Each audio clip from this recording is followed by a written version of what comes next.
ये जो दो तरीके हैं इनमें थोड़ी समस्या है। पहले में तो समस्या ये है कि मेहमान के रूप में आएंगी आमंत्रित होने पर और फिर चली जाएंगी। दूसरा तरीका ये है कि नारायण पर निर्भर हैं, नारायण रहेंगे तभी रहेंगे, नहीं तो रहेंगे, तब हम क्या करें। ऐसा कौन सा तरीका है जिस तरीके को अपना करके हम सदा सदा को लक्ष्मी जी को अपने घर में स्थिर बना करके रख लें। हम क्या रखें, लक्ष्मी स्वयं अपने आप आकर के हमारे घर में स्थिर होकर के रहने लग जाएं। क्या ऐसा कोई तरीका है? तो हमारे शास्त्रों ने वो भी बता दिया और वही हमने उनको सुनाया। वो क्या तरीका है?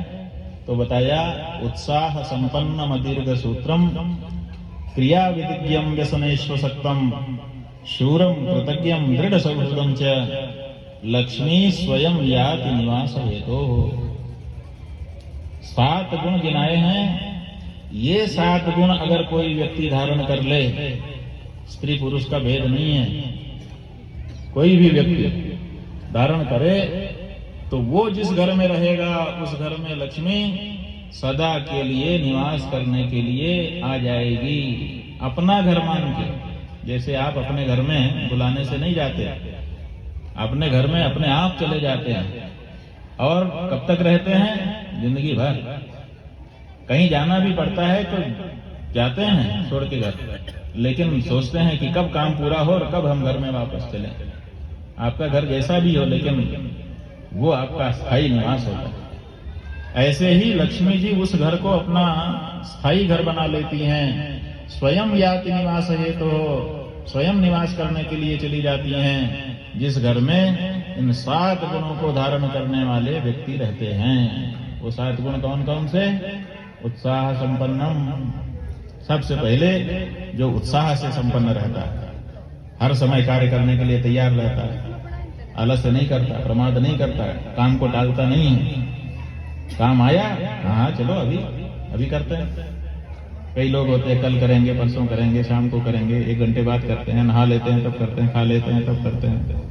नहीं। और कई लोग होते हैं कार्य के लिए हर समय तैयार। तो जो व्यक्ति हर समय उत्साह से संपन्न होकर के कार्य को संपादित करने के लिए तत्पर रहता है, उसके घर में अदीर्घ सूत्रम। कुछ लोग निर्णय नहीं ले पाते।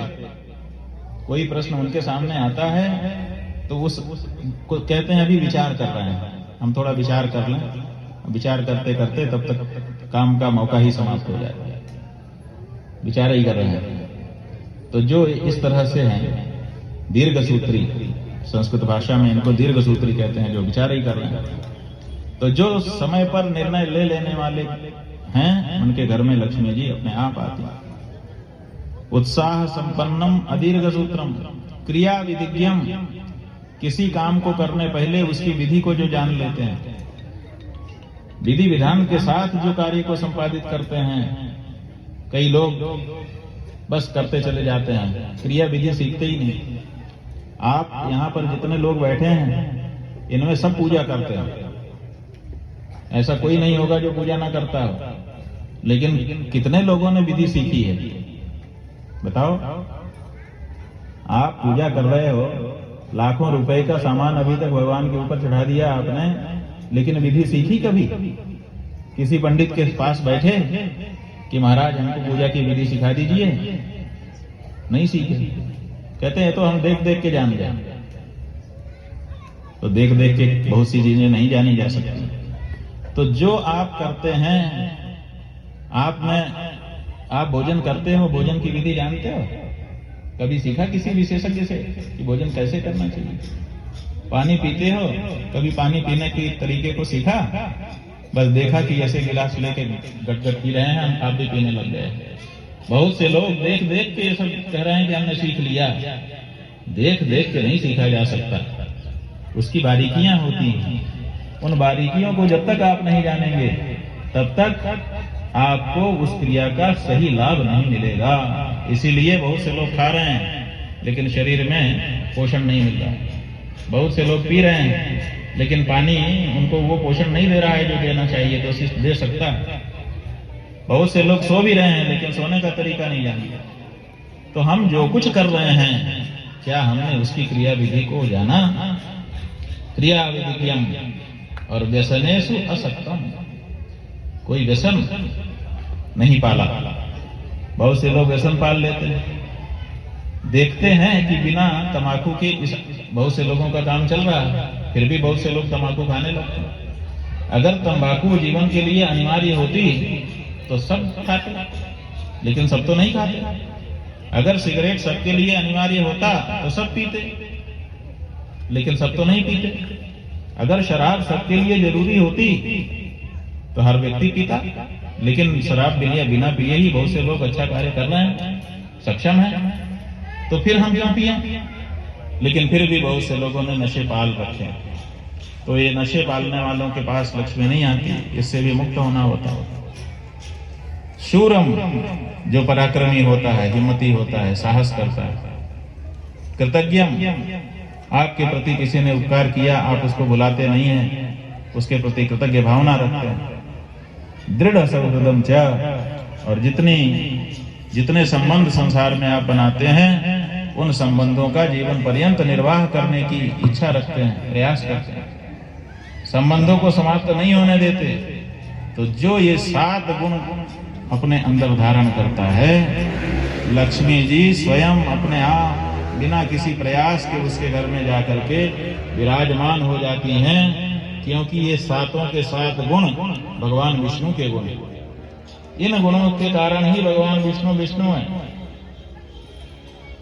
नहीं तो इन गुणों को धारण करिए, लक्ष्मी जी स्वयं अपने आप आ जाएंगे। अपने आप कैसे आ जाएंगे? लक्ष्मी जी हैं कोई सामान्य नहीं कि बस मन करेंगे चली जाएंगी, लेकिन वो महान है, बहुत बड़ी देवी हैं। इसका मतलब है कि वो अपने मन का कर ही नहीं सकती, ऐसी बात नहीं। अब देखिए, जैसे हम ही हैं, अभी शर्मा जी बता रहे थे कि हमने सूचना करवाई कि हम आपके यहाँ आ रहे हैं।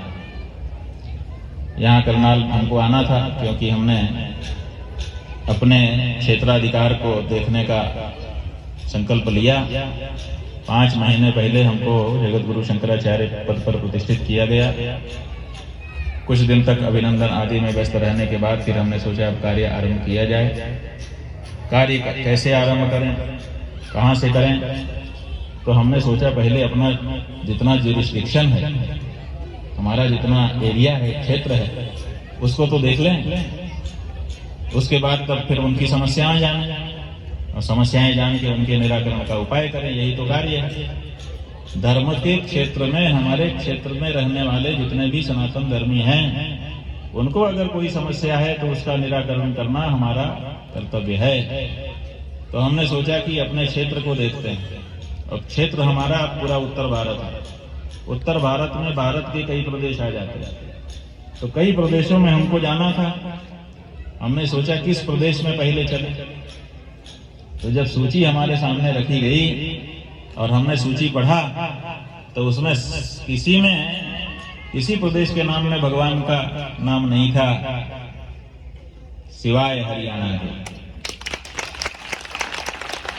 हमने सूची पढ़ी।